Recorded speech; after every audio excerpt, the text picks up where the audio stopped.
আমি আছি চিটাগাং থেকে। আমি এখন নওগাঁ থেকে এখন চিটাগাং যাব। আমার আগের ভাড়া আগের মতোই মানে 1400 টাকায় নিচে। গতবার তুলনা এই অবস্থা যে 1400 টাকা 1500 এই সিস্টেম বাজার নিতেছে আর কি। এখন মোটামুটি এখন যেহেতু ফ্যামিলির সাথে ঈদ করা একটা খুশি আলাদাই তো। না, এবার ভোগান্তি হয়নি, কারণ এবার তো ছুটি অনেক বেশি, অনেকেই প্ল্যান নিয়ে যাওয়া আসা করতেছে। এই আবার কালকে ছুটি আছে, অনেকেই কালকে যাবে, আজকে যাচ্ছে, কত দিন থেকে যাচ্ছে। ভোগান্তি নাই, ভোগান্তি নাই। সবাই স্বাচ্ছন্দ্যে বাড়ি ফিরতেছে, আবার বাড়ি থেকে গন্তব্যে যাচ্ছে, সব কিছু ঠিকঠাক। এবার আমাদের সরকারি রেট যেটা সেটা নেওয়া হচ্ছে 690 টাকা, আমাদের রেট 690 টাকায় নেওয়া হচ্ছে।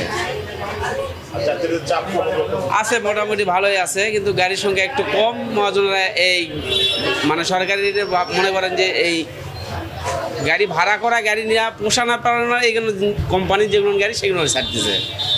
বেশি কোনো গাড়ি আমাদের উদ্বৃত্ত কোনো গাড়ি যাচ্ছে না।